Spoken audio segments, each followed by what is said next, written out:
buenos días, bienvenidos, bienvenidas a Sin Fronteras. Hoy es lunes 20 de septiembre de 2021. ¿Quién vive en Nicaragua? Gente que no vende patria. Con Carlos José Hurtado y con Luis Enrique Guerrero, cuando son las 6 de la mañana con 28 minutos. Sin Fronteras, la revista con William Griggs Vivado. En la primerísima 91.7 y 105.3 FM.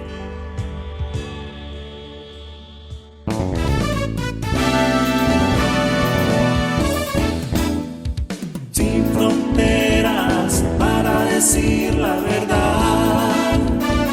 Sin fronteras, trabajar, avanzar, combatir, vencer. Sin fronteras.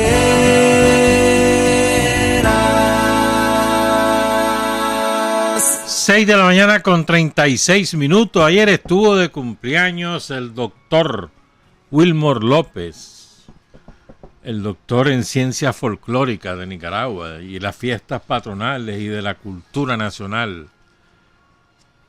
Ya Wilmor ya no celebra su cumpleaños, dice. Felicidades atrasadas pues a Wilmor.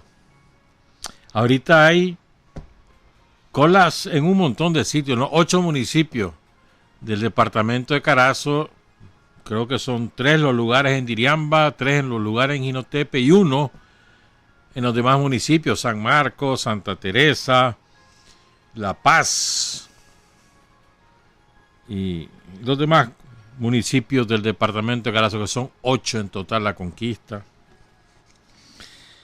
Y aquí en Managua, en el Hospital Manolo Morales, en el Berta Calderón, en el Lenín Fonseca y en el municipio de San Francisco Libre.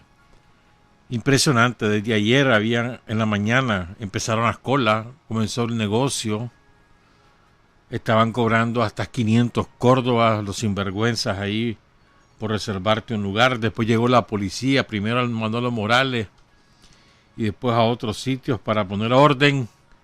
Y la mejor decisión que tomó el Ministerio de Salud fue abrir las puertas para que la gente esperara dentro de los hospitales, en las salas que están habilitadas. No las salas, no, los espacios que están habilitados. Generalmente en los estacionamientos ponen los toldos, ponen sillas, habilitan algún servicio higiénico y ahí ya se acaba el negocio, ¿no?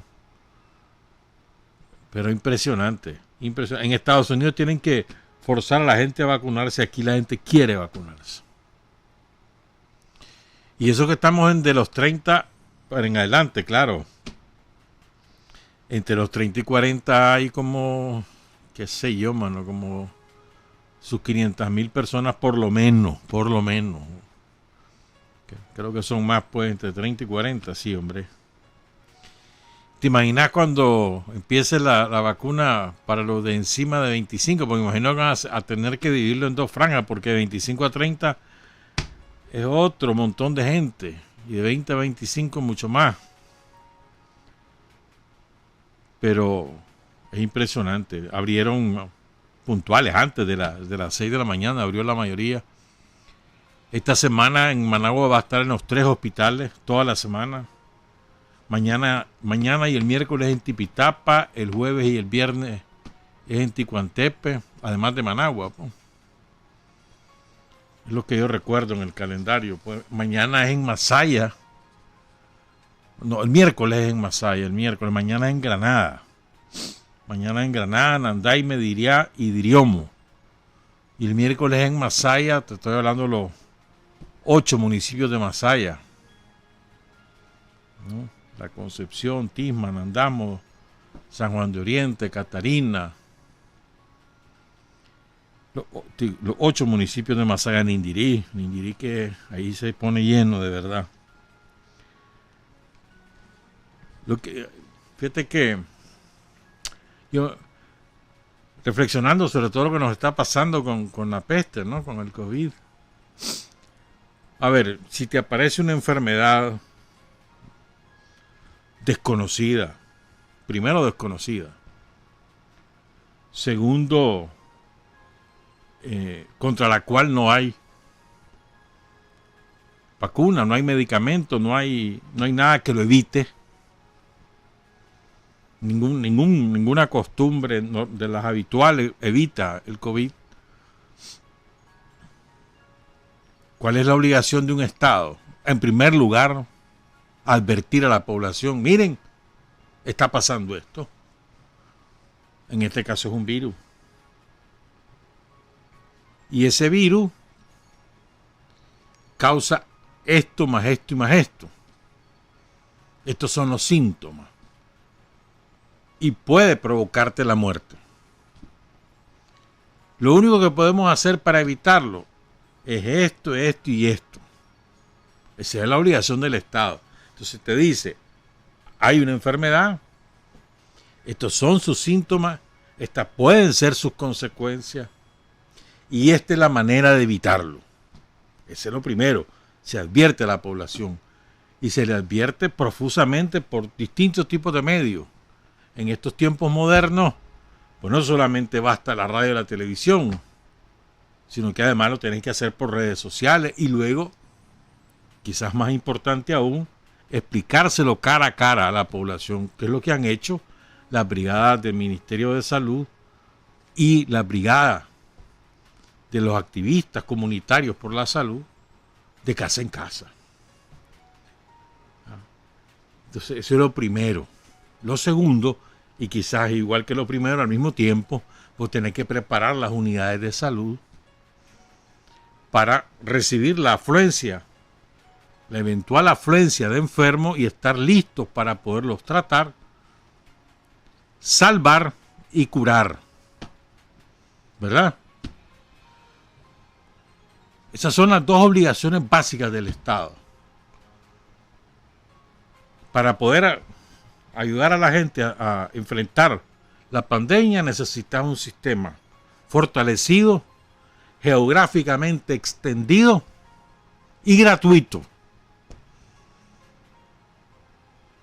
Incluso le podés agregar también con suficiente personal calificado. Esas son las obligaciones del Estado. Y eso es lo que ha hecho el Estado de Nicaragua. Pero además trazó una estrategia. Bueno, hermanos, se nos viene esto encima. ¿Qué vamos a hacer? Preparemos al personal, habilitemos determinados centros hospitalarios por departamento para que reciban a los enfermos por COVID.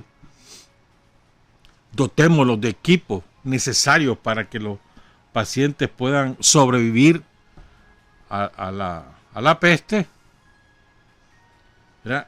Y además veamos qué vamos a hacer con la economía, porque aquí, recuerden, entre enero y febrero, aquí hay algunos que optan por cerrar los países, ya lo había hecho China,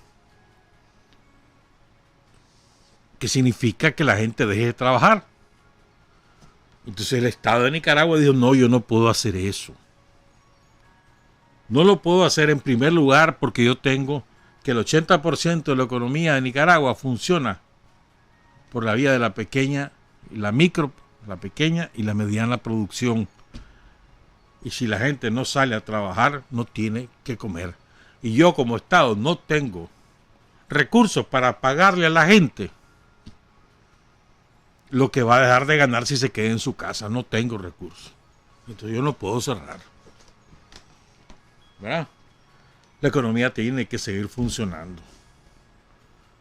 Y esa es la decisión que se toma, que es la más sabia. Hay montones de estados y de gobiernos que están arrepentidísimos de haber hecho los confinamientos. Te voy a citar uno. Y ese uno le costó una derrota política brutal, que es el gobierno de Argentina. Arrepentido.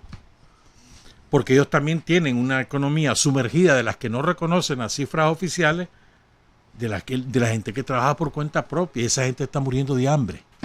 No estaban muriendo de la pandemia, sino que de hambre. Otra obligación del Estado es, ok, vamos a disponer al sistema de salud para atender esta epidemia. pero no podemos descuidar las otras epidemias que ya tenemos aquí y que son bastantes. Un país tropical. Entonces, y no podemos descuidar tampoco a los enfermos crónicos que se sigan atendiendo. Tenemos que garantizar sus medicamentos a los que padecen insuficiencia renal crónica, a los pacientes cardíacos, a los diabéticos, a los que tienen lupus, a los que tienen osteoporosis, a los que padecen cáncer, son sobrevivientes de cáncer o que están enfrentando. No podemos descuidarlo. Tenemos que seguirlos atendiendo. Porque si no, la gente se termina muriendo de la enfermedad de base y no de la peste, como ha ocurrido. Desgraciadamente el miedo se apoderó de algún sector de la población, y para no ir al hospital porque supuestamente se contagiaban en el camino o en el hospital, se terminaban muriendo de lo que ya tenían.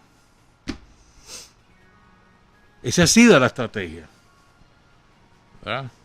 Pero aquí estamos expuestos al bombardeo permanente de las mentiras, de las infamias, de la campaña de desinformación sobre la cual se monta la derecha anexionista en Nicaragua, creyendo que de esa manera captan adeptos. Son tan estúpidos, ¿verdad? Son bien estúpidos. Típica derecha yanqui. No, creen que de la manera de sembrar miedo entre la población captan adeptos a sus propuestas contra el gobierno sandinista. Y es absolutamente contraproducente contra ellos mismos, pues. Burlándose de compañeros y de compañeras que fallecen de una neumonía o de lo que sea, o víctimas de la peste, ¿verdad? Y en cambio, cuando empiezan también a fallecer gente de ellos, empiezan al silencio. Entonces, y ha habido mucha gente que ha fallecido sin importar la afiliación política.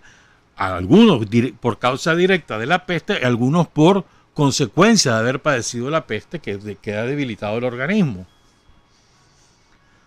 Entonces, el terror es el único aporte, entre comillas, que ha hecho la derecha pro-YAC en este país, sembrar terror. Y se sienten satisfechos. Entre más miedo siembran, ellos más contentos están, serán estúpidos. Como que si de esa manera van a tener mayor cantidad de adeptos, de gente que va a favorecer sus propuestas de anexar Nicaragua a Estados Unidos. Y es exactamente al revés. Y el tiempo va dando la razón. Entonces, como consecuencia del miedo natural de todo el mundo, yo no me quiero morir, yo no quiero morirme solo. Si me da eso, no me quiero meter al hospital porque me van a intubar y ya no me voy a despertar. Esa es la lógica de muchas personas. Pero si a tiempo va uno a la unidad de salud, a tiempo es al primer síntoma. Ya sabes, te empieza a doler la garganta, perdés el olfato y el gusto, o un dolor de cabeza intenso, o temperatura, ya está, con solo eso andate. ¿Va a tardar? Claro que va a tardar, sí, que el centro de salud no solo está para vos. Tenés que esperar 1 hora, 2 horas, 3 horas, hasta que te atienden. Te toman la presión, la temperatura, y si tus síntomas coinciden con los del COVID, pues te dan tu tratamiento. Aquí en la radio hemos tenido afectados, claro que sí. Ninguno ha tenido, ¿cómo no? Uno tuvo que hospitalizarse, creo. ¿Quién fue? No, ninguno. Aquí nadie. Vos fuiste el más fregado. Mejor ni digo nombre porque después lo marcan. Caballo de algunos, ¿verdad? Pero bueno, lo que quiero decir es que si van a tiempo, si estás consciente, vas a tiempo, llamas por teléfono a la línea gratuita que hay del MINSA, o te vas a caminar, vas en bus, lo que sea, te vas al hospital, al centro de salud, a lo que te toque. A tiempo, no hay manera que te agraves, hombre. No hay manera. Y claro, vas a aislarte, a evitar que tu familia se contagie. Ah, no. Pero hay muchos que se la dan de Superman, te dan con los síntomas. No, yo me voy a curar solo. Yo tengo un amigo que ahí me da el tratamiento. Va pues. Entonces cuando ya están en la gravedad, corren al hospital y es muy tarde. Conozco muchísimos casos así. Y entonces tienen que ser un tratamiento mucho más agresivo. Pero conozco un caso de un gran compañero de un departamento de este país, gran compañero, que tenía 4 enfermedades de base, 4, gravísimas todas. Hombre, ese hombre resistió, y no es ningún jovencito, ¿verdad? Resistió, todos dábamos por hecho que no había forma de que sobreviviera. Ese hombre resistió y venció. Y aquí me voy sobre esto. Venció. Ahí anda trabajando ya el hombre. Gran compañero. ¿Y qué ocurre? ¿Qué es lo que más exaltamos? Cometemos este error todos. Exaltamos más los fallecidos por causa directa o como consecuencia de la peste que los que han logrado sobrevivir, que son muchísimos más.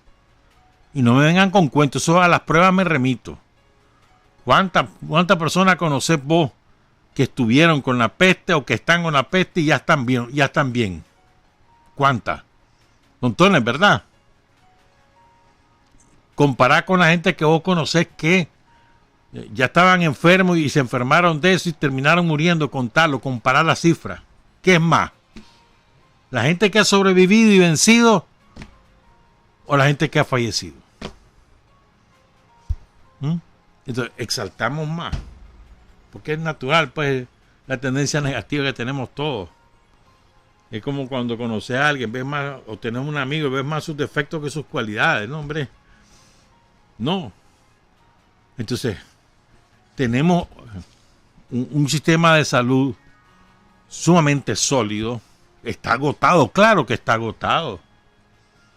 Y ahí dice que es chiche, porque a veces tienen que atender a gente que no que llega por un resfrío, pues. Pero como está el miedo, entonces, pero desgasta. Es natural que esté agotado, porque está sumamente tensado por la situación. Y además, encima tener la epidemia de los accidentes de tránsito. ¿Cuánta gente muere de accidentes de tránsito todos los días? Todos los días del mundo, hermano. 2, 3 muertos. Sobre todo motociclistas. Y después los de cáncer, los de infarto, los de no sé qué. Y está muy tenso el sistema, lógicamente. Lo que quiero decir es que aquí la obligación del Estado, de cualquier Estado, está 100% cumplida por el gobierno de Nicaragua. 100%. Y más. ¿Verdad? Entonces hay algunas compañeras que dicen que barbaridad, que mira, que las actividades, que la feria, que no sé cuánto, hermanito, por Dios, y la gente no tiene en qué ofrecer su mercadería, no gana dinero. Si no gana dinero, no come, y si no come se muere de hambre, y aquí no hay cómo mantener a nadie. Entonces vos tenés que ofrecer como Estado los espacios para que la gente pueda ofrecer lo que produce. Hombre, si esa es una obligación del Estado, ¿verdad? Y al mismo tiempo lo tiene que decir a la gente: espérate, mira, yo te ofrezco esto, pero venite con cuidado, tráete tu mascarilla, no te andes apelotonando aquí, y mira, aquí está el agua y el jabón, lavate, y mira, aquí está el alcohol, échate alcohol. Lógico, con medidas preventivas, pero no podés paralizar el funcionamiento. Porque tenés que ofrecer espacio a la población para que pueda desarrollar sus actividades naturales para poder sobrevivir y progresar. Esa ha sido la estrategia exitosa. Estamos en un pico, sí, bueno, en algunas ciudades ha bajado ya, en otras ciudades todavía se mantiene alto, pero en general, ¿verdad?, tenemos una situación, como en todo el mundo, complicada. Pónganse a leer, por ejemplo, Gran Bretaña, que están vacunados más del 60% de la población. Más del 60% de la población vacunada. Ya tuvieron que confinar nuevamente. Se les salió de control otra vez. La vacuna no es garantía de que se para la peste. No es cierto. Lo mismo ha pasado en otros países. Ahí están confinando de nuevo. Y ahora están exigiendo que el que no tenga vacuna no puede hacer nada. O sea, obligando a la gente a vacunarse en Estados Unidos. Mirad, disparada en Florida. Disparada. Hay otras zonas de Estados Unidos que no hay que hacer. Y tienen vacunada la gente. Tienen más o menos el 40% que no está vacunado, 45%. Pero más del 50%. Ellos han acaparado la vacuna porque creían que de esa manera frenaban la pandemia. Y resulta que no fue así. Lo que para la pandemia son hábitos de higiene. Eso es lo que para la pandemia. Hábitos de higiene. Lavarse las manos, distancia fraternal, distancia física, 1,5 metros, 2 metros, y mascarilla en lugares públicos. Eso es lo que te frena. No frena la vacuna. La vacuna te fortalece el sistema inmunológico. Eso sí. Eso sí.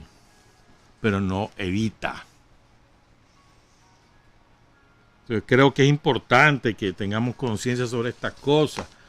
Se ha dicho muchas veces, pero a veces no todo. Lo asumimos con responsabilidad y con conciencia.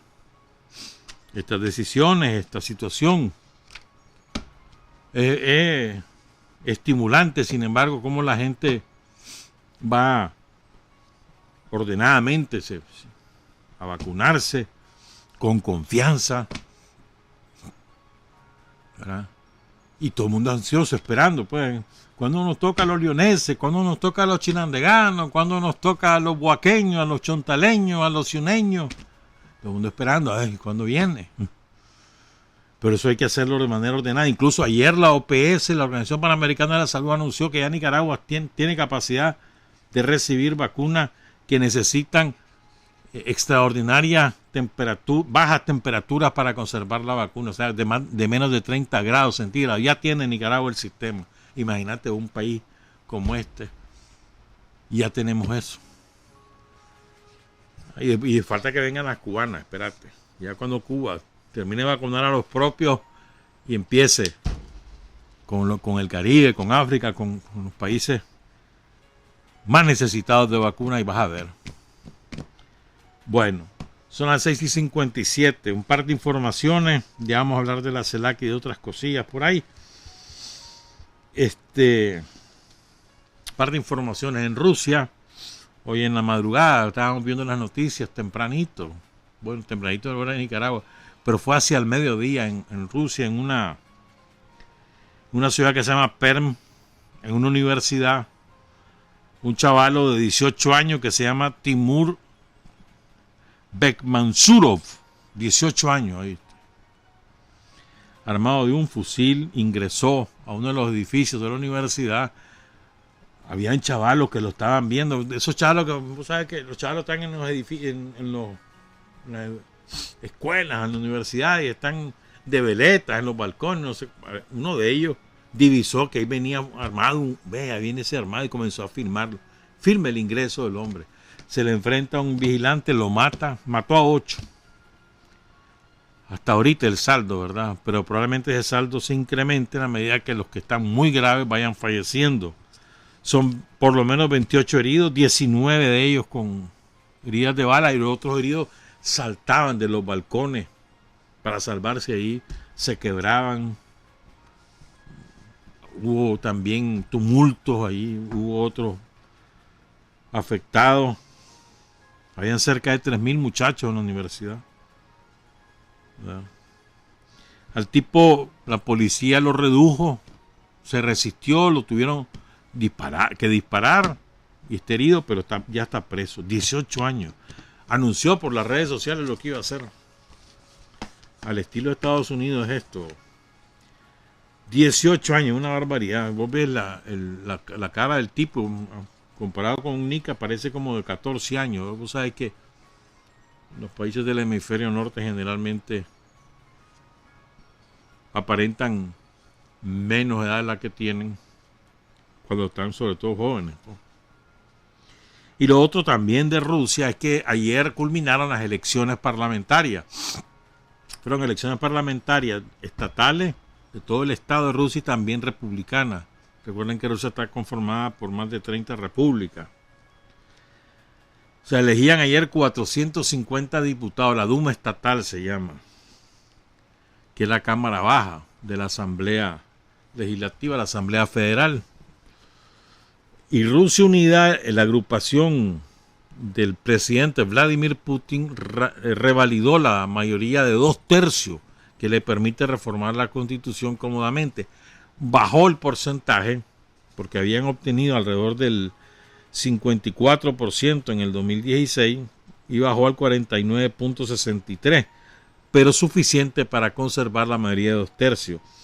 Otro dato significativo de estas elecciones es el crecimiento del Partido Comunista, que tuvo 13.34% en el 2016 y ahora tiene el 19% de los votos. O sea, creció casi 6 puntos, y eso es bastante.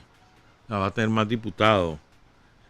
Ha habido un crecimiento sostenido del Partido Comunista, es la segunda fuerza de Rusia. Los demás partidos son partidos de menor relevancia, 750, 740, 540, y hay como 4 o 5 que no llegan al 5% y perderán el registro. Y hay otros partidos que fueron ilegalizados al principio, porque todos eran financiados por yanquis europeos. Te fijas, mira a Rusia, que es un país poderosísimo, país, una potencia nuclear. En Rusia, los europeos, sobre todo alemanes, franceses y británicos, los polacos también, financiaban partidos políticos, tanto en su organización como en su publicidad, el mantenimiento de sus estructuras, ¿verdad?, para intervenir en las elecciones. Y Putin no anda con cuentos. El que encontraban con pruebas de lo que estaban haciendo, se lo cepillaban y ya está, ¿verdad? Entonces ahora sale diciendo la Unión Europea: no son elecciones libres porque yo no las observé. Y avión, pues, ¿quién sos vos para juzgar? Entonces, los europeos son de lo más caballos, ¿verdad vos? Como yo no estoy, no sirven tus elecciones. ¿Ah? Decime vos, échame ese trompo en la uña. Pero nunca le piden elecciones a Arabia Saudita. ¿Ah? Semejante dictadura tan criminal, ¿no? Tampoco se preocupan por la cantidad de muertos de hambre que hay en Yemen, culpa de Arabia Saudita y de otras naciones árabes que le han hecho la guerra al pueblo yemenita, o al pueblo de Siria. Le acaban de hacer un atentado contra el sistema eléctrico que quedó sin energía toda la capital, Damasco, y eso no les preocupa a los europeos. Ah, pero si yo no estoy en las elecciones, no sirven tus elecciones. Solo que yo esté sirven. Fregues vos. Anda a bailar con tu suegra, hermano, que aquí nada tenés que hacer. ¿Ah? Entonces la misma receta te quieren aplicar por todos lados. Los europeos son un caballo. Mirá lo que les acaba de hacer los yanquis a los franceses. Te diste cuenta, supongo. Los franceses tienen una industria naval potente y fabrican submarinos, fabrican aviones de guerra.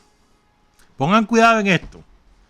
Entonces, bueno, los franceses tenían un contrato de 50.000 millones de dólares por ahí con los australianos. Les iban a fabricar unos submarinos ordinarios, pues. Y entonces, iban bien, pues. Hay negocio ahí, ¿me entiendes? Vienen los australianos, se amarran con los gringos y se amarran con los británicos, y sin decirle nada a Francia, los gringos le dicen a Australia: mira, yo te voy a fabricar tantos submarinos y van a ser nucleares, no sea baboso. Yo te voy a hacer potencia nuclear, o sea, atómica. Estados Unidos, que se dice ser defensor de la paz mundial, está dotando de armamento nuclear a una potencia que no es potencia nuclear hasta este momento, y la va a hacer potencia nuclear Estados Unidos. Y le dice, pero, entonces le dice a Australia: no, esperen, dale pues, hacémelo, pero yo no tengo tantos reales, yo tendría que romper con Francia el contrato para dártelo a vos, aunque sea más caro. Cosa tuya. Dale, vos rompelo, porque conmigo haces una alianza estratégica. Yo te voy a defender ahí. Además, acuérdate que China es el enemigo. Acuérdate que por ahí está la India. Entonces, tenemos que fortalecernos. Y los australianos, que son la misma ideología derechista y neofascista, se amarran con los yanquis, se amarran con los británicos, no le dicen nada a Francia y anuncian la alianza, cancelan el contrato y ese mismo día se da cuenta Francia. Están furiosos los franceses, le pegaron una puñalada en la espalda y así lo han dicho. Pero es que Francia le hizo lo mismo a Rusia en el 2015. Tenía un contrato con Rusia, Rusia le iba a fabricar unas cuantas naves, ¿verdad? Y de un día para otro canceló el contrato, sin decirle nada de antemano a Rusia, lo canceló. Y ahora le dan el medio vuelto a los franceses. Entonces están furiosos. Entonces, ¿verdad? Dice, de los británicos no nos sorprende porque ya los conocemos como oportunistas, dicen los franceses, pero los australianos, nuestros amigos, miren lo que nos han hecho. Y Estados Unidos, qué barbaridad, cómo nos hace eso a nosotros, los franceses. Ese es el sitio que tiene Francia. Segundón, cualquier cosa. No pichan ya en Grandes Ligas ni los franceses, ni los españoles, mucho menos los españoles, ni los alemanes, pues, ni los alemanes. Y andan queriendo darle lecciones a todo el mundo. Sepan cómo los tratan los yanquis, son babosos, hombre. Pero ellos son perritos falderos, no tienen ni siquiera dignidad. Una pausa, regresamos, son las 7:06. Hay hombres que luchan un día y son buenos. Hay hombres que luchan un año y son mejores. Pero hay hombres que luchan toda la vida. Esos son los imprescindibles. 7:11 en la mayoría de los hospitales, centros de salud, los puestos de vacunación en el departamento de Carazo empezaron a vacunar tipo 4, 3 de la mañana, antes incluso. Ya salieron. También aquí en Managua, en el Lenín Fonseca, en el Berta Calderón, empezaron a vacunar antes de la hora, porque ahí sí tenían un montón de gente ahí. Buena decisión también. Mañana, recuerden que mañana es en Granada, que el miércoles en Masaya. Ya adelantaron la hora, no es a las 6, a las 5 de la mañana, porque la gente llega a hacer la cola, hermano. Bueno, hablemos un poquito de lo acontecido. El sábado, ¿ves? Hay un volcán en erupción ahí en Canarias. Canarias es un archipiélago que debería ser independiente, pero bueno, es parte del Estado español, queda frente a África, frente al Sahara. Son 6 islas y unos cuantos islotes más. Tenerife es la isla más bonita que tiene Canarias. Un paraíso es eso. Pero en la isla más grande, que se llama La Palma,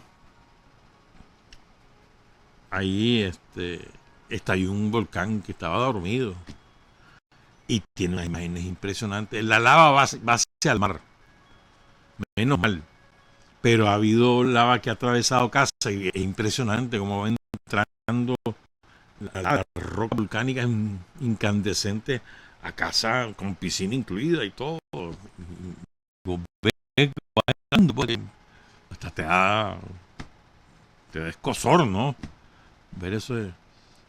No ha habido ningún fallecido, evacuaron a más de 5,000, probablemente evacúen a 10,000, pero es impresionante lo que es verdad.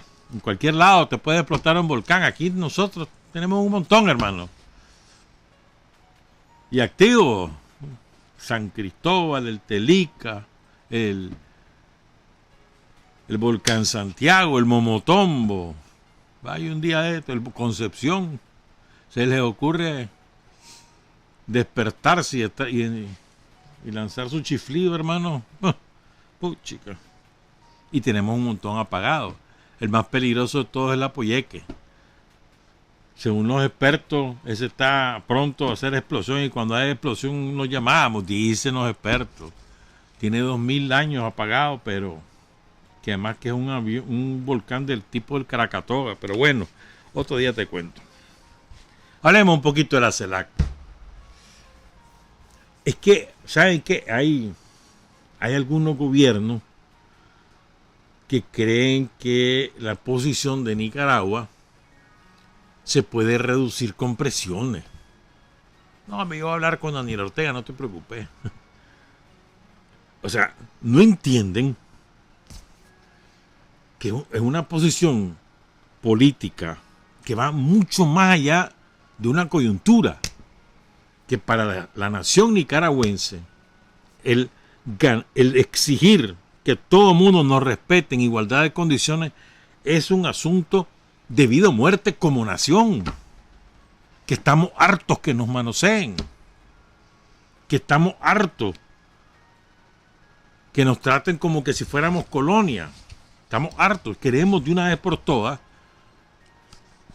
que todo el mundo sepa que a nosotros nos tratan de igual a igual, con respeto.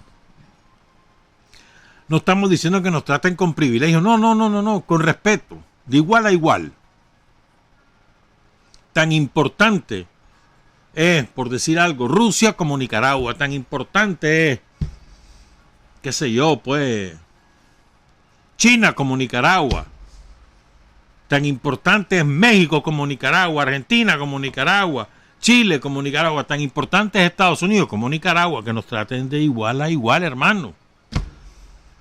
Es un asunto de dignidad nacional, ¿verdad? Y entonces, y aquí nadie se puede andar metiendo. Ese es el otro ángulo. Primero, que te respeten como nación. Ese respeto implica que no se van a meter en lo que vos haces o es de hacer en el marco jurídico del cual vos mismo te has dotado. No tienen por qué meterse.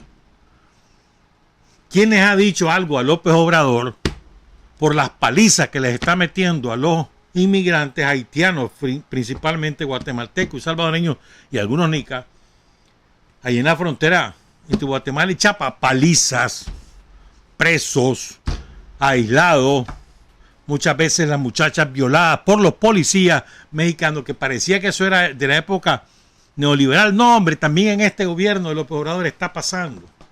Y después viene López Obrador y le pide a Estados Unidos: respetarme a mis connacionales, a los mexicanos que ahí viven, a los que van para allá, no me los trates mal. Y él hace lo contrario con los centroamericanos. ¿Me entendés? ¿Quién le ha dicho algo? Y tendríamos por qué, ¿verdad? Pero y ahí, en su decisión, se amarraron con los gringos que no van a dejar que nadie pase y lo hacen a la fuerza. Sirven de trampolín incluso. México firmó el trampolín con Estados Unidos. Mandámelos a mí que yo los regreso a sus países. Y los regresa López Obrador, se los devuelve a Guatemala, a Honduras, sin avisarle. Ahí te van. Una hora antes que salgan. Si van vacunados, no van vacunados, si llevan COVID o no llevan COVID, no le importa, los manda de regreso. Su decisión, dice que esa es su soberanía. Vale, pues. Ah, no, pero se meten con nosotros. A ver, ahí no está López Obrador poniendo en libertad gente que tiene hasta 15 años presa en México, sin juicio, ni siquiera acusado, 15 años, y no son poquitos, van por 3,000. Los que pueden ellos soltar, quién sabe cuántos más hay, sobre todo indios, que los echaban presos los terratenientes, las mineras, las transnacionales, pagaban sicarios, si no los mataban, los agarraban, los enjaulaban y ni cuenta se va la familia que los tienen presos. Y eso sigue pasando en México. ¿Quién les ha dicho nada? Perdón, ¿quiénes han mandado recetas de lo que tienen que hacer? Tienen que hacer 1, 2, 3, 4, 5, 6 porque yo digo que lo haga. ¿Quién? O a los argentinos. Los argentinos que tienen una cola, hermano. Pero bueno, lo que quiero decir es que nadie se mete, nosotros no nos metemos con ellos, no se metan con nosotros. Que hay un ordenamiento jurídico y lo estamos aplicando, ya está, eso es todo. Y no puede ser que ustedes, por razones políticas y por defender a sus compadres, vengan y nos quieran decir a quién soltamos y a quién no soltamos. No. Solo porque son compadres de ustedes, pues. Un compadre ahí de la Beatriz Gutiérrez, la mujer de López Obrador. Otro compadre ahí de Marcelo Ebrard, el canciller de México. otro compadre de ahí de Maximiliano no sé qué, que es el vicecanciller de México, porque son compadres de ellos. Dámelo. El otro, el Fernández, que es un pelele. ¿Cómo será de servirle ese hombre? Ese Fernández. Es impresionante. El viernes, después que viene la paliza que le metieron en las elecciones, el viernes viene y publica una foto. Feliz él, ahí en Twitter y en Facebook. Dice, agradecido con el presidente Biden porque me invitó a la reunión para hablar del cambio climático. Agradecido, así en esos términos. O sea, carece de dignidad personal. Personal, o sea, como persona. ¿Cómo puede hacer eso? Ya no digamos la dignidad de Estado. En lugar de decir, hombre, hoy participé en la reunión tal y estuvo buena, o estuvo mala, o estuvo regular, ya está. Agradecido porque me tomaron en cuenta. Es una vergüenza. Pues bueno, nosotros no somos así. Ni vamos a ser, ni queremos ser así. Puede ser mi gran amigo, mi gran brother. Pues no me digas lo que yo tengo que hacer con el ordenamiento jurídico y con la manera de defender el poder. No me digas. Por muy brother que sea mío, no me digas. Me podés ayudar si querés. Si no podés o no querés, pues ni modo. Eso no significa que no seamos amigos. Pero no, yo no me meto con cómo lo haces vos ahí. No te metas aquí, hombre. Yo sé cómo está mi situación. Yo sé de qué manera la puedo enfrentar. Yo sé la manera que tengo de resolver mis problemas. No me digas cómo hacer. Yo te puedo decir, mira, esto es lo que quiero hacer, esto es lo que voy a hacer, ayúdame. Si vos querés me ayudás, si no querés no me ayudás. No significa que seamos enemigos. No me ayudes y ya está. Ahí veré yo cómo le hago. No. Pero hay algunos que en nombre de que son fulano de tal. ¿Ya? Y tengo 120 millones de habitantes. Y yo soy esto. Y además soy brother de... Antes de Trump y ahora de Biden, entonces yo te digo que hagas tal cosa. ¿Quién te ha dicho? No, hombre. Como dice la canción de Robert Osorio, ¿no? Eso no, la soberanía no es asunto de juego, pues se respeta y le hacemos respetar. ¿Y cómo se hace respetar? De la manera que ha hecho Nicaragua. Es formidable la manera como ha hecho Dios. Para mí, en lo personal, en estos tantos años que tengo de vida,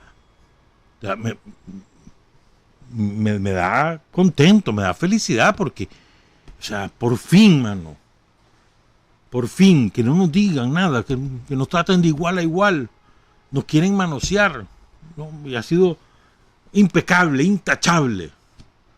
Y no es que andemos con el pito y el tambor contando todo lo que se hace, no, hombre, se cuenta lo que hay que contar y ya está. Y se hace lo que hay que hacer. Y se le responde en sus propios términos al que hay que responderle. Ya está.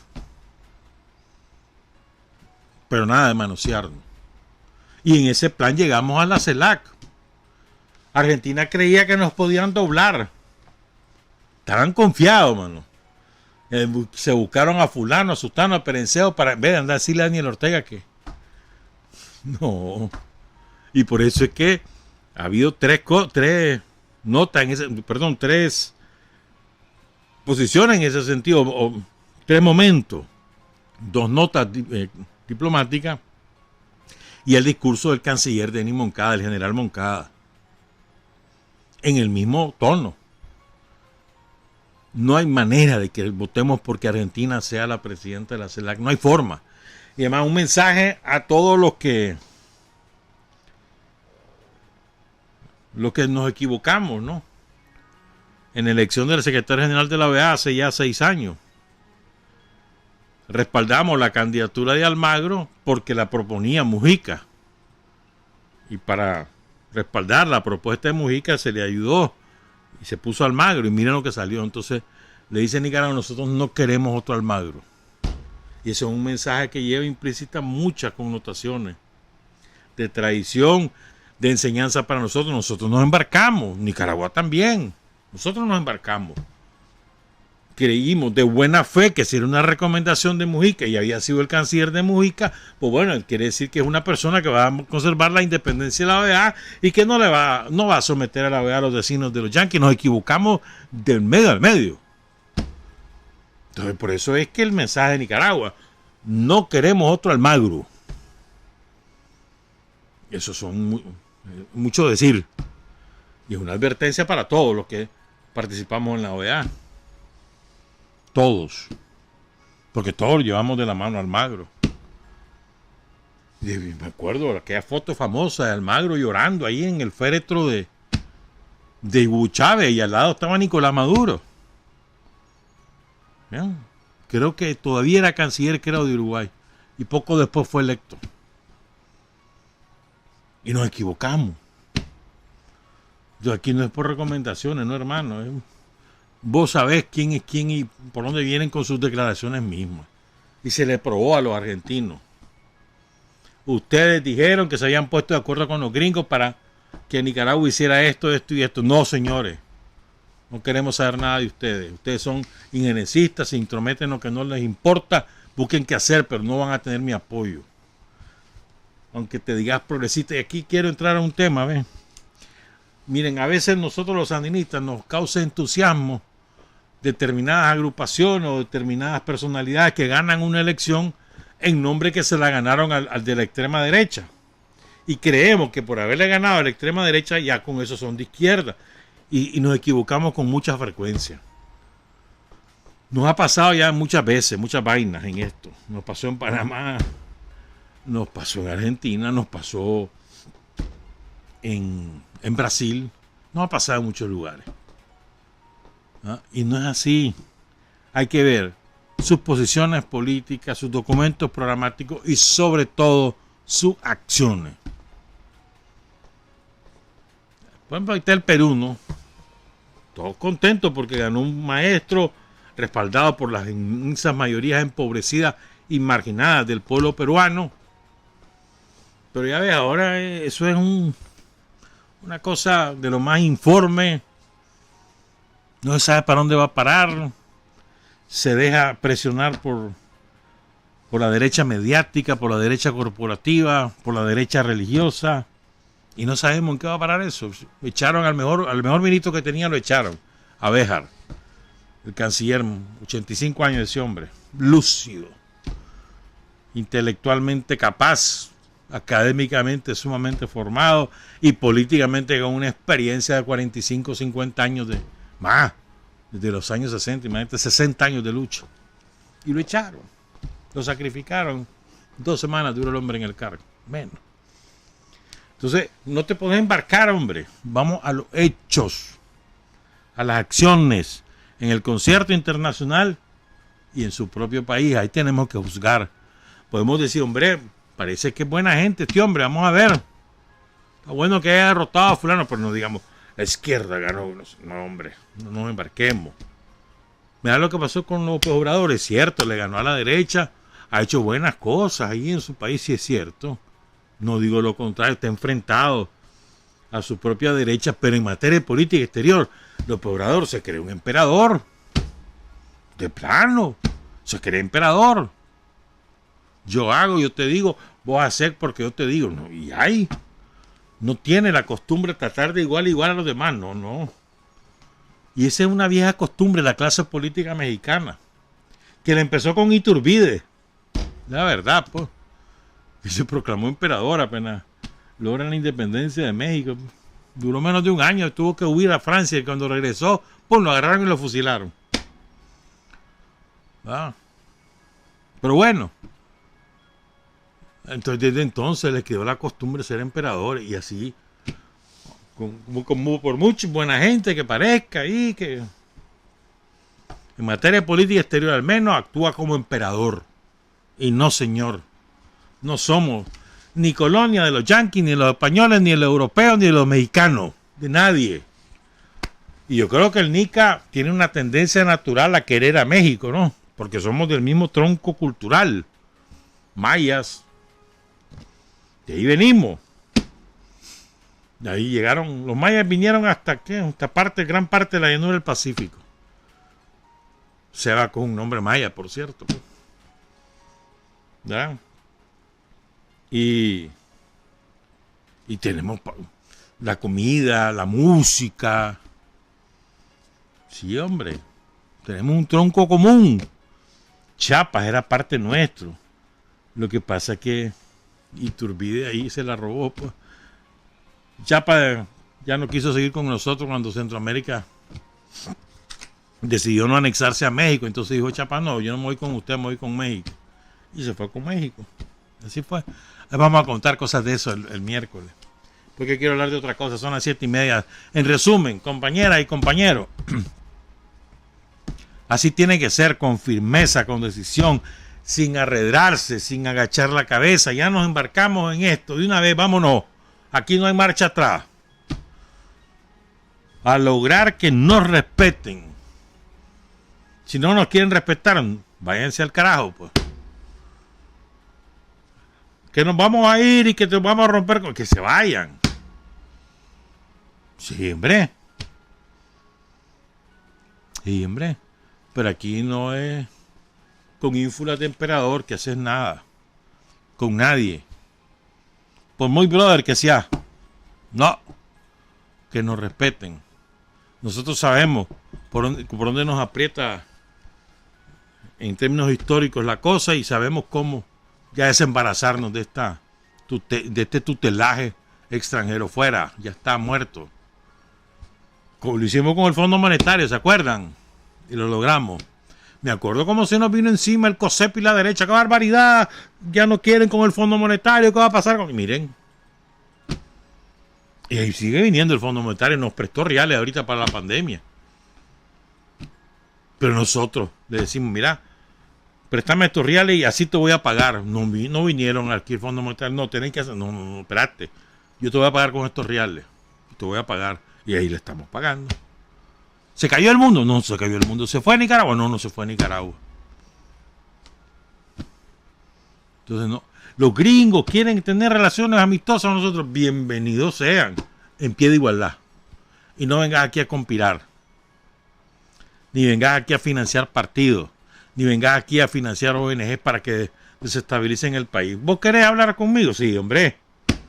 Cuando querrás. ¿Quieres ser brother mío? Sí, hombre, yo estoy dispuesto. Pero me vas a respetar y no te metas conmigo. Y lo mismo es para México, lo mismo para Argentina, lo mismo para quien sea, hombre. Para quien sea. Para Rusia, para China, para quien sea. Para Bolivia, Venezuela, o Cuba, Costa Rica, El Salvador. Para cualquiera.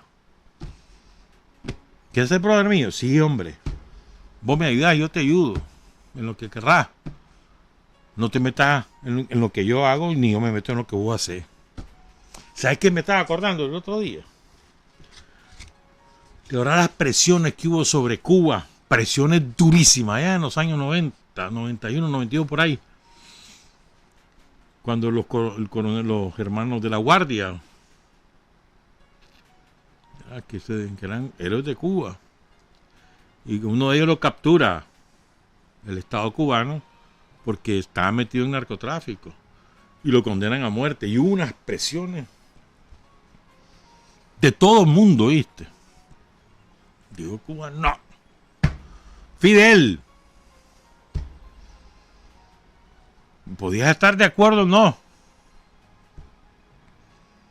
Pero, y podías declarar tu respaldo o no.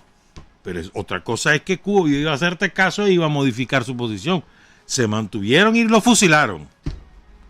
Me acuerdo que en ese tiempo rompió con Cuba. O sea, no rompió, es un mal decir. Más bien, cuestionó a Cuba públicamente Eduardo Galeano, por ejemplo. Después dijo que bueno, no, tenían razón, que no sé qué. Pero al principio así fue. Se le fue encima a todo el mundo a Cuba y se mantuvo. Porque los cubanos sabían cómo manejar sus cosas. Saben cómo es la onda. Ahorita ahí tienen juzgados a un montón de delincuentes que vandalizaron edificios públicos y bienes privados, ¿verdad? En las protestas exportadas por Miami, o importadas de Miami, perdón, ¿te acuerdan? Fue un día eso. Ahí tienen preso un montón. presos políticos, no, hombre. Ellos saben lo que están haciendo. ¿Quién les va a decir qué? Sí, hombre. Y se dejan presionar los cubanos. No permiten. Jamás. 7:34. Cambiamos de tema. Espérame, que aquí tengo algo que se me había olvidado mencionar. Bueno. Es que hoy es... ¿Cuánto es hoy? Hoy es 20, ¿verdad? El 18 de septiembre fue el asesinato y la caída en combate de 4 prominentes cuadros del Frente Sandinista. Oscar Turcio, el Ronco, Ricardo Morales Avilés, Juan José Quesada, un enorme cuadro político-militar, tenía unas cualidades naturales para ser jefe militar, y Jonathan González, que empezaba. Los ambos estaban heridos, convaleciendo ahí en Andaime. Y la puchica, me tengo que acordar de ese nombre, a ver si me acuerdo en el transcurso del programa.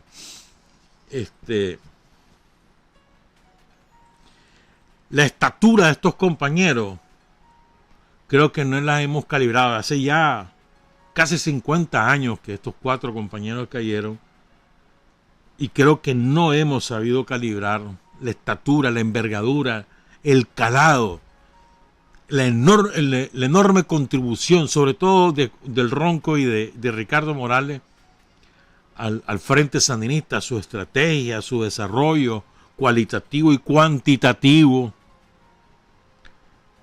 y a su cuerpo ideológico. Es enorme. Especialmente Ricardo en el sentido ideológico, pero el Ronco Turcio fue un cuadrazo. Militar, político. Era el primer responsable del frente. Carlos Fonseca estaba en Cuba y el primer responsable en Nicaragua era Oscar Turcio, el segundo era Ricardo Morales, que solamente tenía 2 años de haber salido de la cárcel. ¿De verdad? Y, o sea, eran 2 enormes compañeros de una enorme importancia, y aún así, o sea, caen esos compañeros y el frente sigue adelante. Es una cosa pocas veces vista, ¿no? A lo largo de la historia. Nosotros, la inmensa mayoría de nuestros cuadros cayeron en combate o fueron asesinados por la Guardia. Germán Pomares, Ricardo Morales, Oscar Turcio, Pedro Arauz, José Benito Escobar, Silvio Mayorga, el fundador, nuestro gran Carlos Fonseca, Juan de Dios Muñoz, Bernardino Díaz Ochoa, todos los caídos en Pancasán, Julio Buitrago, Leonel Rugama, Julián Roque. Es que una enorme cantidad de compañeros, los caídos del Sauce, ¿me entendés? Cuadro de primera magnitud. Y había alguien que tomaba ese fusil. Y vamos para adelante, llorábamos y vámonos, y llorando nos íbamos. Nadie se rindió. Esto es muy importante. O sea, yo recuerdo muy bien cuando cayó Carlos Fonseca, fue duelo entre todo el sandinismo, duelo. Llorando estábamos todos. Quizás nos duró 3 días ese duelo y después a volar riata, hermano. Cuando cayó Pomares, el impacto de la muerte de Pomares en las filas del frente fue enorme.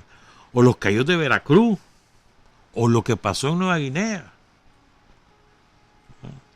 Y después a seguir para adelante. Entonces, Ricardo Morales, de esos cuadros enormes. Fíjate que un día como hoy no hay programa, era las 8. Voy de viaje, voy afectando a Omar. Pero es que un día como hoy, a Ricardo Morales lo ubicamos como el profesor, el catedrático, el intelectual. Solo vos sabés. Ricardo además era un conspirador nato. Y además, acciones guerrilleras. No solamente era asunto de hablar y de escribir. No, hombre, estás loco. el 20 de septiembre de 1968, Ricardo Morales forma parte de un comando encabezado por Julio Buitrago que asaltan la sucursal Buenos Aires del Banco América. ¿Cuál es la sucursal Buenos Aires? Oh, ahí está ahora. No, perdón. Bueno, no importa. Que era una de las sucursales del Banco de América de la High Life, o sea, era un sector clase media alta. Asaltan y en el operativo se les opone uno de los guardias que estaba ahí y lo matan. Ahí estaba Ricardo Morales, catedrático universitario, ya estaba en UNAM, psicólogo, graduado en México. O sea, y era un hombre además de prestigio, porque era muy conocido en los círculos universitarios para esa época ya. Y él va a esa acción, porque no, ya, yo no tengo por qué ir. Solo vos sabés.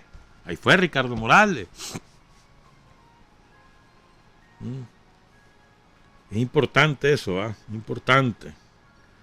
Y es que por aquí tenía Alessio Blandón, estaba también en esa célula del asalto a la sucursal. Ahí matan a un guardia que se llamaba Pablo Ochoa. A raíz de eso es que cae preso Ricardo Morales meses más tarde, después les cuento eso. Pero es que también un día como hoy, en 1970, caen presos 4 compañeros. Julián Roque Cuadra, que cae en la montaña el 30 de abril del 76, cae preso y es liberado por el comando Juan José Quesada. Y de Cuba, uno de los primeros que regresa a Nicaragua es Julián Roque Cuadra. José Benito Escobar, que también es liberado junto con Julián Roque en el golpe el 27 de diciembre. Leopoldo Rivas, comandante guerrillero, Leopoldo Rivas, cae preso y él queda en la cárcel el 27 de diciembre y es liberado hasta el 22 de agosto del 70. Y Emmet Lang, que sale un poco antes. Entonces esos 4 compañeros caen presos un día como hoy en el 70. Y me quiero referir a esto. En el 78, un día como hoy, es que asesinan al sacerdote Francisco Espinosa, al padre Espinosa. Mirá lo que es. Siempre han dicho que esto fue fortuito, que la guardia estaba desbocada, había terminado ya la insurrección de septiembre. Él viene trasladando unos reales a una embarazada. Se vienen de Estelí. Le dan a él unos reales que tenían a disposición la diócesis de Estelí. Se lo dan para que los vaya a guardar. Entonces, y además le dicen que si se lleva a una muchacha embarazada porque el hospital estaba saturado con los heridos de la insurrección y además había muchos problemas en el abastecimiento de medicamentos. Entonces le dicen llévesela al hospital ahí a Condega para que pueda parir o al hospital de Ocotal. Entonces se la llevan en una ambulancia. Va el cura, va la embarazada y va el chofer. Cuando van llegando a Condega hay un retén y los mata. Ya hemos contado esto en otra oportunidad. Fue un día como hoy, pero fíjense bien. El padre Espinosa, el padre Francisco Espinosa, es el que oficia la misa de cuerpo presente del ingeniero Raúl González, el ingeniero que asesinaron junto a Juan de Dios Muñoz, que lo asesinan a batazos, ¿se acuerdan? Se los conté hace un rato. Eso fue el 26 de agosto del 77, cuando asesinan a Juan de Dios y a Raúl González, el ingeniero. Entonces el padre Espinosa, que era el párroco de Condega, oficia la misa de cuerpo presente del ingeniero González y lo hace con pasión, porque el ingeniero González era muy prestigioso en Condega, le ayudaba mucho a la parroquia también, pero además tenía un enorme prestigio, era muy querido en Condega. Dicen que el entierro más grande de la historia de Condega fue el entierro del ingeniero González, ¿verdad? Y el padre Espinosa hizo una homilía encendida ahí, patriótica, de defensa de los derechos humanos, y desde entonces la guardia lo señaló. A él no lo matan circunstancialmente, lo matan deliberadamente. en venganza por eso. Y eso fue hoy, el 20 de septiembre de 1978. Entonces, Ricardo Morales, les voy a leer algunas cosas de Ricardo, de una enorme profundidad y significado actual.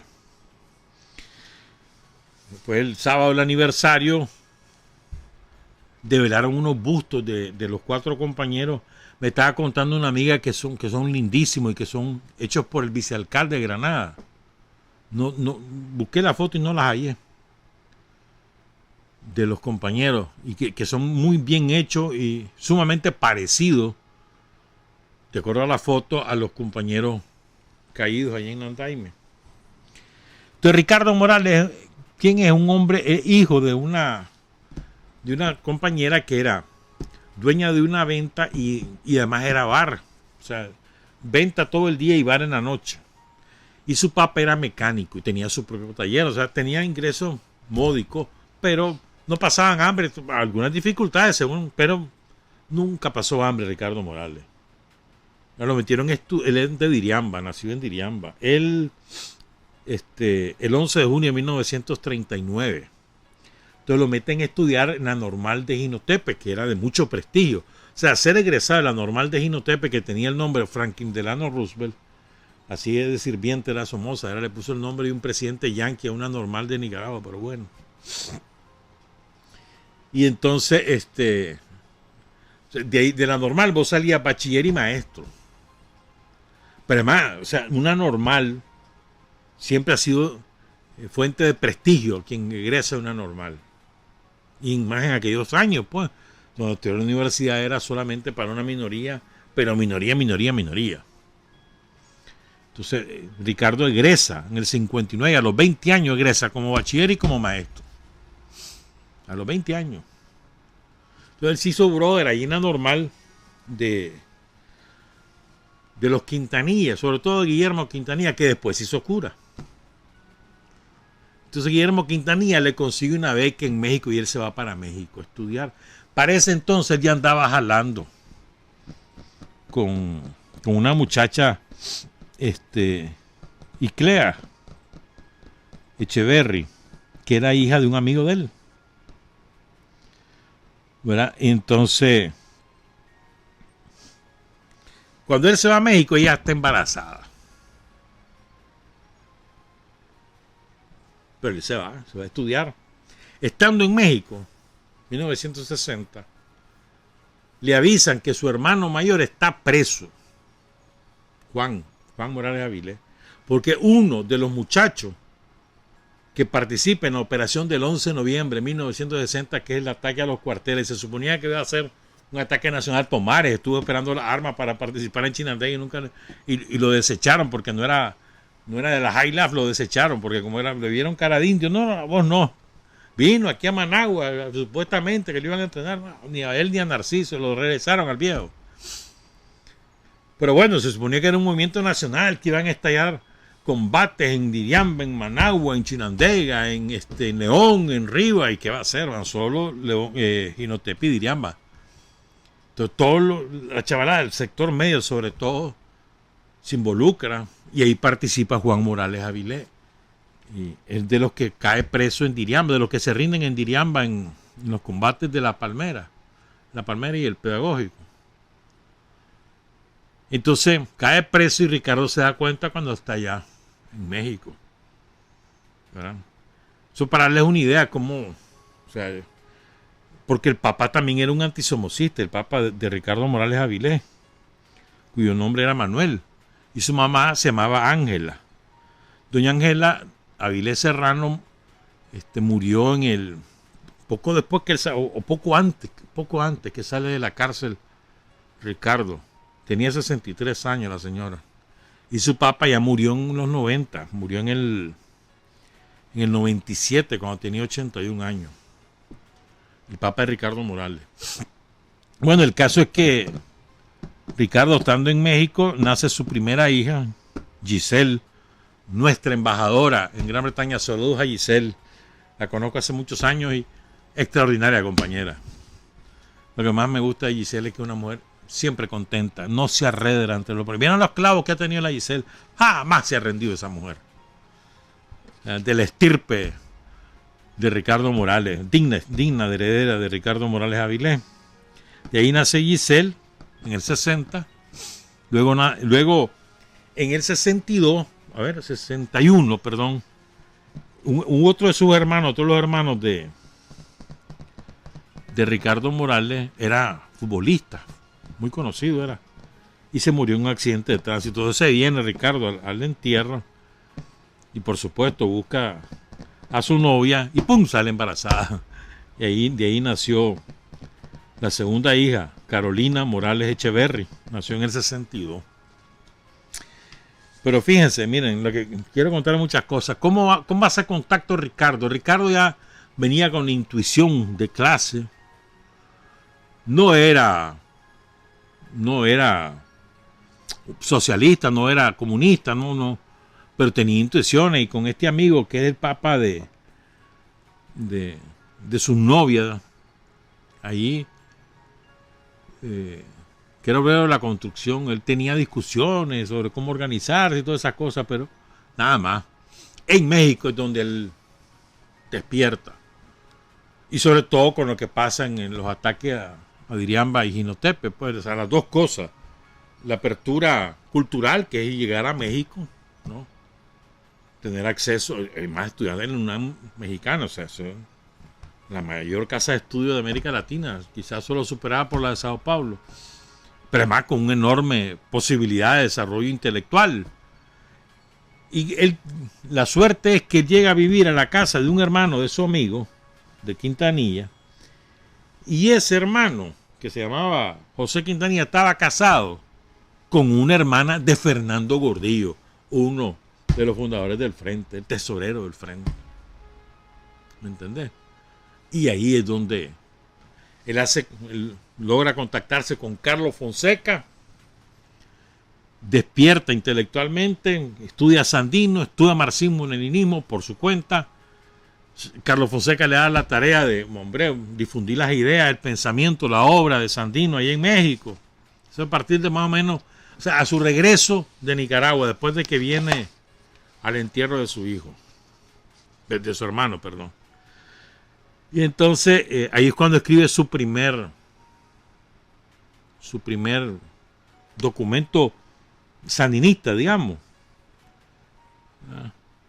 ¿Y saben cómo se llamó? La Revolución Sandinista, fuerza motriz de la historia, ahí en México. Y prácticamente se declara militante del Frente. Después en el 66 se gradúa, con honores además. No crean que fue cualquier estudiante, ¿verdad? Él saca psicología y pedagogía, con honores. Entonces Carlos Fonseca le dice que se vaya a Cuba como representante. Le dice Ricardo que él prefiere regresar a Nicaragua y trabajar en Nicaragua con el Frente. Y se viene a Nicaragua. Él ya para ese entonces, él ya tiene una nueva compañera, una mexicana, con quien tiene 2 hijos varones, Ricardo y Ezequiel. Se viene a Nicaragua, logra una plaza en la Universidad Nacional de Managua, la UNAM Managua. Lo que hoy es la UNAM Managua, antes era el recinto Managua, el recinto Rubén Darío de la UNAM. Y decide, y se involucra pues en una célula clandestina con Oscar Turzo, con Pedro Arauz, con Julio Buitrago, con otros, con Dori. Y entonces mantiene su trabajo como catedrático universitario y hace una vida semiclandestina. Decide vivir sin residencia fija. Entonces él iba de casa en casa, una noche en una casa, en otra noche, así andaba, ¿verdad? Y se mantiene su actividad docente y se involucra plenamente en las actividades conspirativas, armando redes clandestinas de casas de seguridad, reclutando muchachos, participando en operativos como el asalto a esa sucursal, hasta que cae preso. Cae preso en diciembre, 15 de diciembre de 1968. Y lo acusan, a él no lo acusan de participar en la acción del Banco de América. Lo acusan de encubridor, pero lo echan preso y lo condenan. ¿verdad? Encubridor de los asaltantes a mano armada, así lo acusó la guardia, ¿verdad? Y por lo tanto, cómplice de la muerte del raso Pablo Ochoa, ahí en la sucursal del Banco de América. Entonces aquí, digamos, es una de las cosas de mayor impacto en la opinión pública en aquel entonces.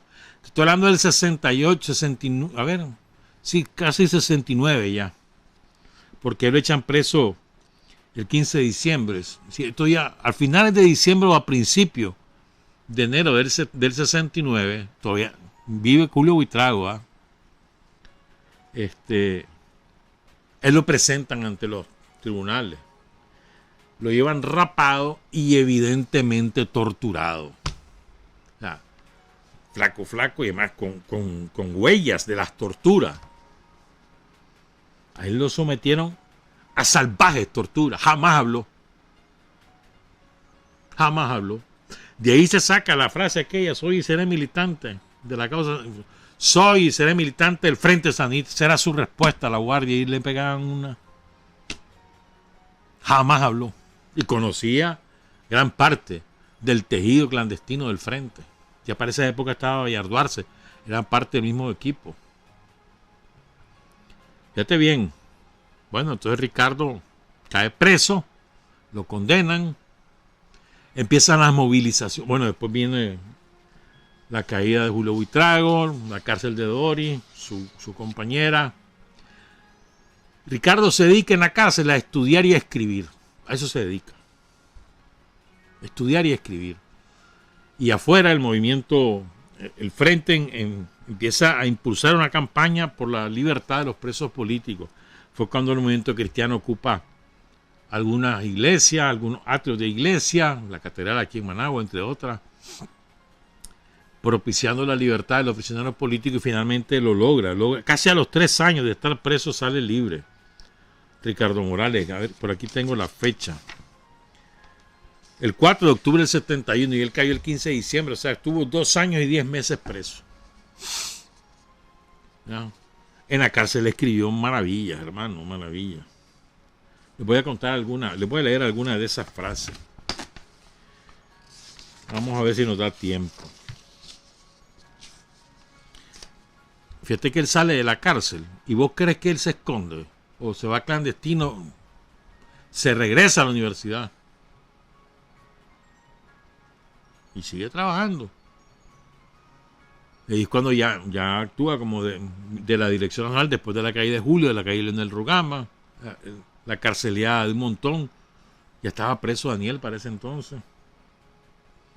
Entonces, él regresa a la universidad y sigue trabajando. Después lo ponen en Carazo, en el 73.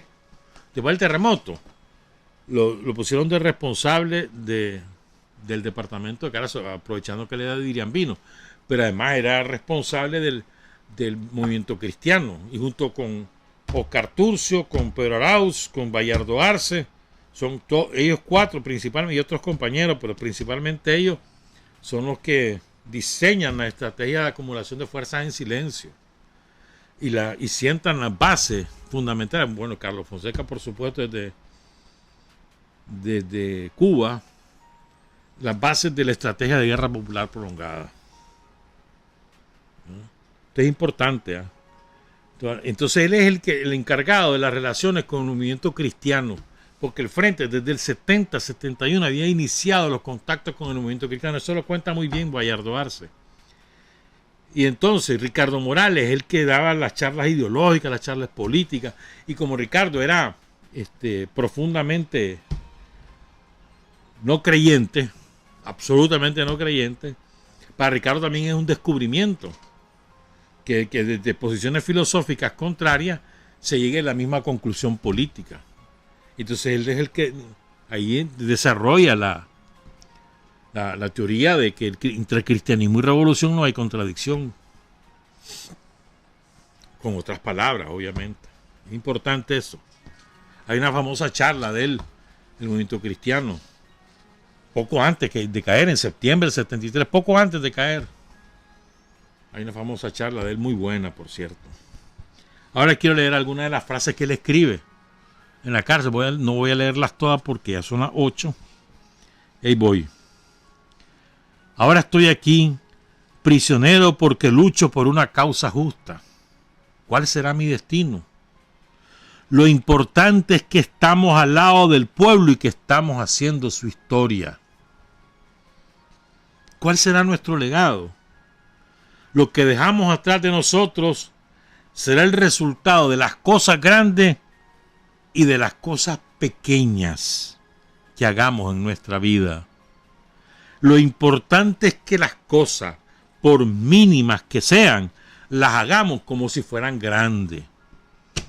Porque a veces habemos algunos de nosotros que creemos que solamente si somos ministros, si somos secretarios políticos o si somos embajadores, solo así podremos tener grandes aportes. No es cierto. Te toca ir a poner papeleta, te toca ser policía electoral. Bueno, esa labor tienes que hacerla como que si fuera grande, dice Ricardo Morales, y esa será parte de tu legado. El mundo nuevo que surgirá del seno de nuestra lucha será moldeado en parte por la contribución distinta y común, mira qué bonito, de cada uno de nosotros. Estamos empeñados y responsabilizados. Fíjate bien, dos conceptos aquí. Dice Ricardo, no, el mundo nuevo va a surgir de nuestra lucha, de lo que cada quien contribuya, que es una contribución distinta, pero todo es común, porque es la misma causa, desde distintos ángulos a la misma causa. La contribución distinta y común. Y además dice, estamos empeñados y responsabilizados. Una vez que te empeñas en la lucha, te responsabilizas de eso. No solamente el empeño, sino que además sos responsable de esas cosas. Dice Ricardo, la cuestión no está simplemente en haber nacido en este mundo, sino en la toma de conciencia del significado del ultraje, de la explotación de clase. O sea, no solamente que naciste, sino que tomas conciencia de qué significa el ultraje, la explotación de clase. Sigo. Revolucionarios como somos, eso somos. Arquitectos nobles de la historia. Al menos hemos inventado el instrumento para levantar la cerviz del hombre. ¿Cuánta verdad hay en esta frase, ¿no? Revolucionarios como somos, eso somos. Pero como somos. Y hemos inventado el instrumento, el Frente Sandinista, para levantar la cerviz del hombre, para no estar agachado frente a nadie. Lo que hay que entender, esto me parece la más oportuna en este momento, dentro de todas las que tenemos, es una frase corta. Lo que hay que entender, dice Ricardo Morales Avilés, es que conciencia revolucionaria es capacidad revolucionaria. O sea, si en la medida que que desarrollas tu conciencia, desarrollas tu capacidad, pero demostrás que tenés conciencia en la medida que demostrás tu capacidad, conciencia, capacidad, conciencia, ideología, con capacidad, práctica política, o sea, ambas cosas, hermano. Conciencia revolucionaria equivale a capacidad revolucionaria. ¿Capacidad qué? Capacidad de acción. Esta es la más famosa frase de Ricardo, la más famosa de todas. Hay que estudiar nuestra historia y nuestra realidad. La historia y la realidad. De dónde venimos, lo que hemos hecho como pueblo, como nación, y lo que ahora vivimos. Nuestra historia y nuestra realidad como marxistas. Y estudiar el marxismo como nicaragüense. Esta es una cosa hermosísima, hermano. Esta es la más famosa de todas. Esta es otra. O sea, mira lo que es, ¿verdad? Desde entonces, estoy hablando entre el 68 y el 71, escrito por Ricardo Morales. El capitalismo es el modo de producción más destructor del género humano. Y no por accidente, sino por esencia misma. Esencia O sea, que no es, que el otro día estaba leyendo una frase de la Nancy Pelosi, una mujer de más de 80 años que ha sido diputada en Estados Unidos, creo que lleva como 40 años de diputada, y que andan hablando babosadas de que algunos de nosotros vamos a estar otra vez en la asamblea, y está la Nancy Pelosi, lleva como 40 años ahí de diputada en Estados Unidos. Entonces dice, criticando que el capitalismo no está bueno en Estados Unidos, que hay que buscar qué hacer. La Nancy Pelosi, ya te voy. Entonces dice Ricardo Morales, el capitalismo es el modo de producción más destructor del género humano, y no por accidente, o sea, no es por defecto, sino por su esencia, por esencia misma, dice Ricardo. Es decir, es la esencia del capitalismo, es destructor de la naturaleza y del ser humano.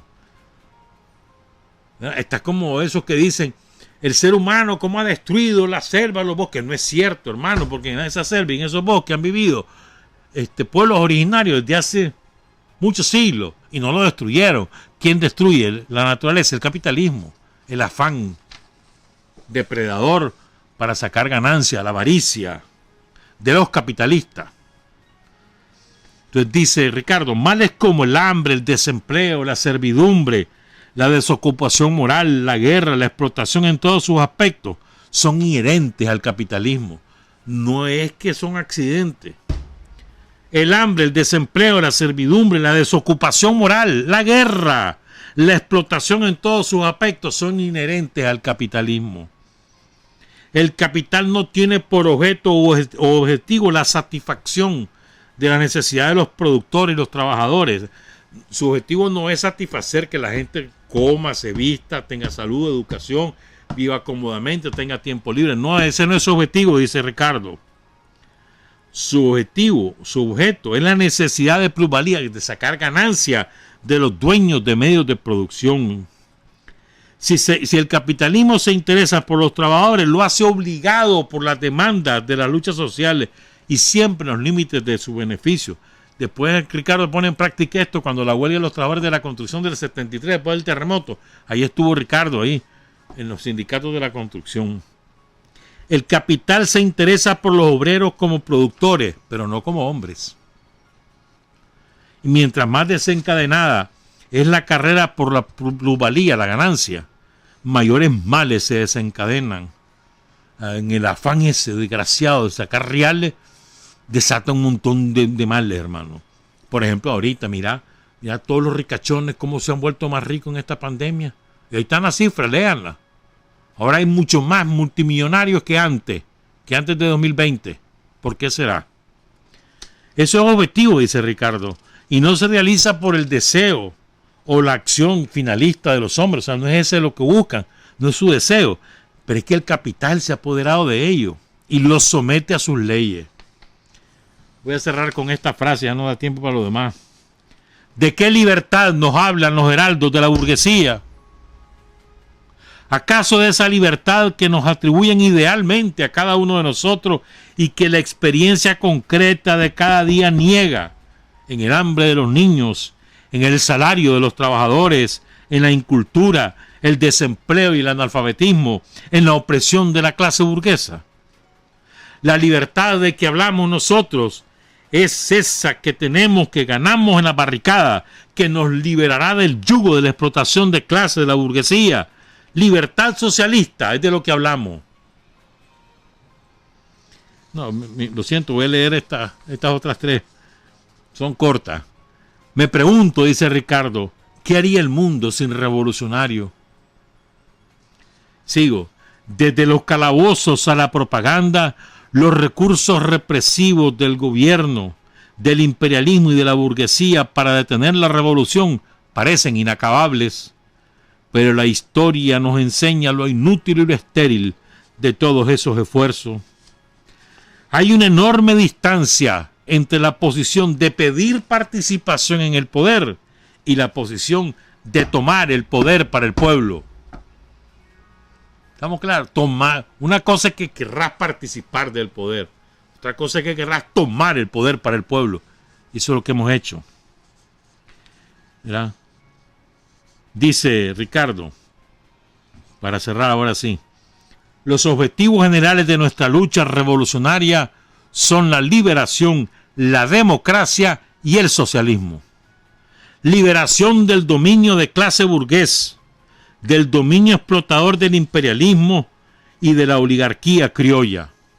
Instauración de la democracia del pueblo, del poder de los trabajadores, obreros y campesinos. Democracia para los trabajadores. Construcción del socialismo, sociedad de hombres libres, cuya organización racional de la existencia colectiva e individual garantiza condiciones de vida y de desarrollo que nunca antes los hombres habían conocido, en la que los hombres trabajen con medios de producción comunes y en cuyo proceso los individuos conscientemente ponen en juego sus capacidades como una sola y misma fuerza de producción. Y en esa charla que les digo, búsquenla, de Ricardo al Movimiento Cristiano, él desarrolla en términos teóricos por qué hay que crear el Ejército Popular, que es la propuesta que hace la herencia programática de Sandino, el programa histórico del Frente Sandinista desde fines del 68. Una de las cosas es crear el Ejército Popular Sandinista. Porque él dice, hombre, el poder, dice, para poder destruir la dominación de la burguesía, es necesario destruir también su fuerza armada.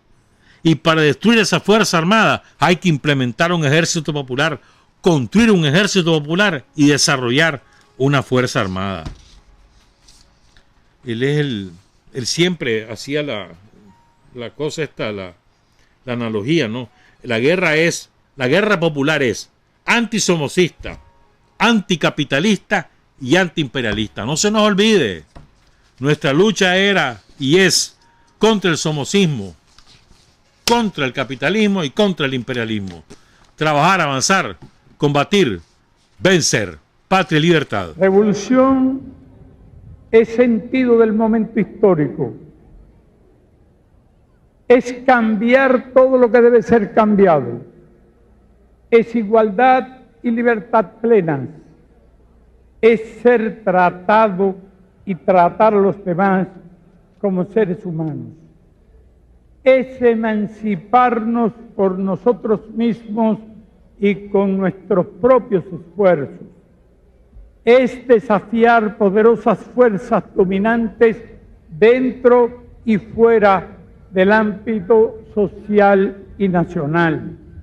Es defender valores en los que se cree al precio de cualquier sacrificio.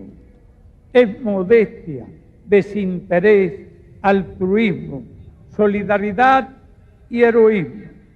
Es no mentir jamás ni violar principios éticos.